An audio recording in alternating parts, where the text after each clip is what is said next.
Good afternoon.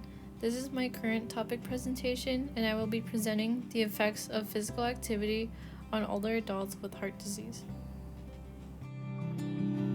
Before diving into my current news story, I'd like to talk about the background of heart disease. So, what is heart disease? Well, heart disease is the leading cause of death in the United States. It is often referred to as several types of heart conditions, and about 500,000 Americans die from heart disease each year. The most common type of heart disease is coronary artery disease. CAD is caused by the plaque buildup in the walls of the arteries that supply blood to the heart and other parts of the body. This plaque is buildup of deposits of cholesterols and other substances. It causes the insides of the arteries to narrow down over time and partially block or totally block the blood flow.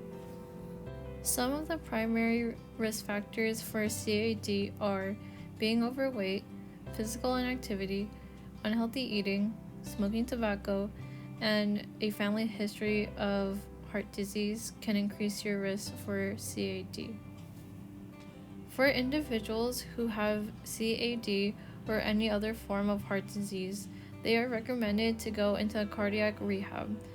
This program is a supervised program that includes physical activity, education about healthy living, including eating healthy, taking medicine as prescribed, and helping find ways to quit smoking. This also provides counseling services on ways to relieve stress and improve mental health. And lastly, ways to prevent heart disease, or if you have heart disease, ways to become healthier are lifestyle changes such as maintaining a healthy diet, eating better with lower sodium, lower fat, increasing physical activity, reaching a healthy weight, and quit smoking. Additionally, medicines to treat risk factors for CAD such as high cholesterol, high blood pressure, and irregular heartbeat are also other ways to prevent heart disease. The current news story that I chose for this presentation is from the New York Times, and this article is called "The Power of Simple Life Changes to Prevent Heart Disease." This article was written in 2016 by a writer named Erin Carroll. In this article, Carroll writes about how genetic factors have a huge impact on people's chances of dying from heart disease, but recent research contradicts this. A new study from the New England Journal of Medicine has gathered data from 4 large prospective cohort studies that followed thousands of people for years, looking at the relationships between various risk factors and heart disease. The study began enrolling patients in 1987 and it lasted until 2008. To note, specific genes of interest weren't known when these studies began, but there was data available that allowed scientists to evaluate genetic risks decades later. By using 50 different variations of the single nucleotide polymorphisms, researchers were able to create a risk score. Researchers in the study also looked at how lifestyle factors were associated with the outcomes. These included not smoking cigarettes, not being obese, performing physical activity at least once a week, and having a healthy diet pattern. Researchers divided people into 3 groups based off the lifestyle factors. The first group was favorable, which required at least 3 of the 4 factors. The second group, intermediate, which required 2 of the 4 factors, and unfavorable as the last group, which required 1 or none of the factors.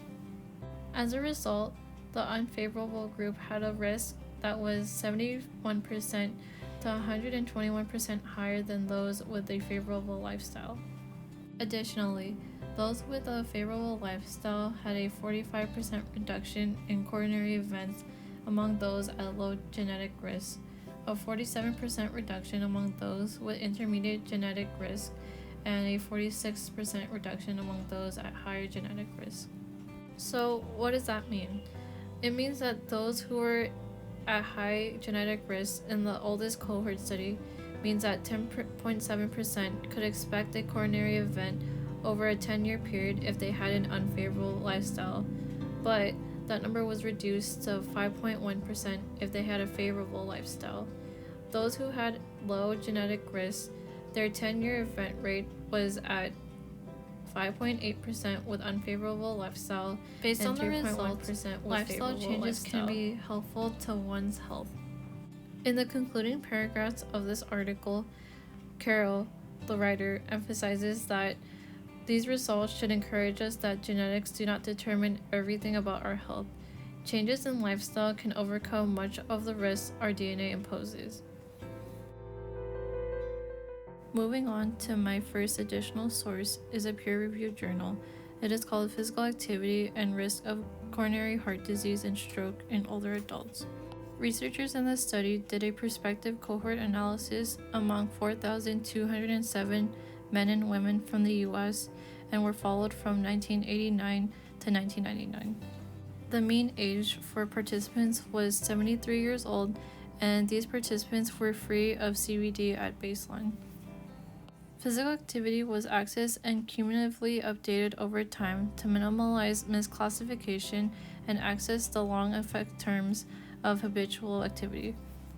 During 41,995 persons' years of follow-up, 1,182 CVD events occurred.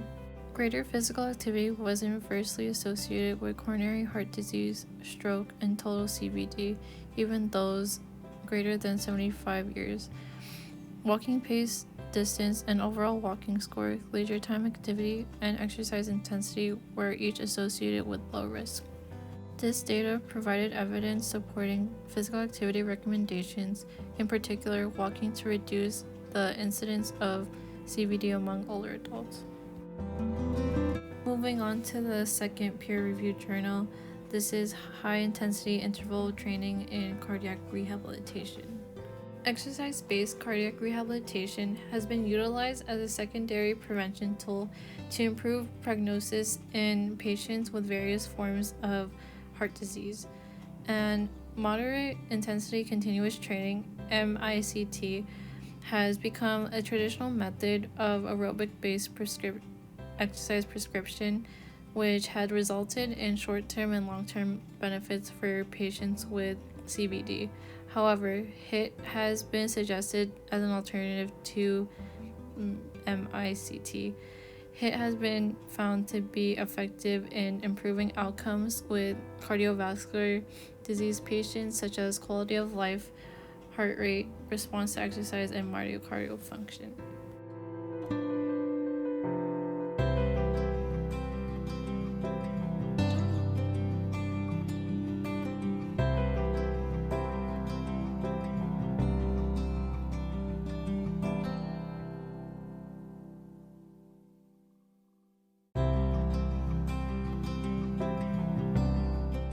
CAD and heart failure in the cardiac rehabilitory setting. Researchers had differentiated three classical categories of HIIT: long interval HIIT, medium interval HIIT, and short interval HIIT.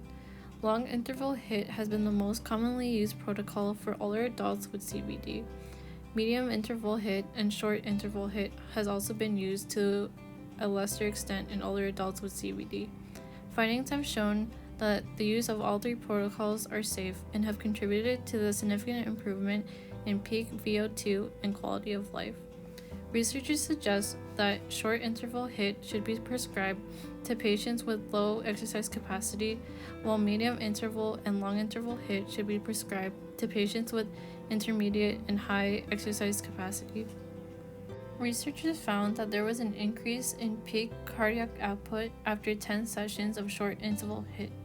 This finding has supported other previous studies that demonstrated an increase in stroke volume, cardiac output, peak exercise cardiac output, plasma volume, and hemoglobin mass in HIIT compared to MICT. In another study, researchers found that long interval HIIT and MICT resulted in significant decreases in resting heart rate, systolic blood pressure, and increase in peak VO2 in older patients with CAD in the long interval HIIT intervention. Overall, HIIT has been suggested to be more effective or equal to MICT, with a general increase in peak stroke volume, heart rate, and cardiac output, which had all contributed to the improved peak VO2. For the impact and safety of HIIT, researchers have suggested that based on current studies, there has been a low risk of a cardiovascular event for older adults with CVD for both HIIT and MICT. In connection with class, chronic disease lasts a lifetime, and it is due to environmental or lifestyle cause, and it is generally progressive, and its primary goal is to limit symptomology. In connection with society, we need to do more research about diseases. We need to educate others, especially family members who are affected, and it is better for us to learn and understand these diseases. And these are my references.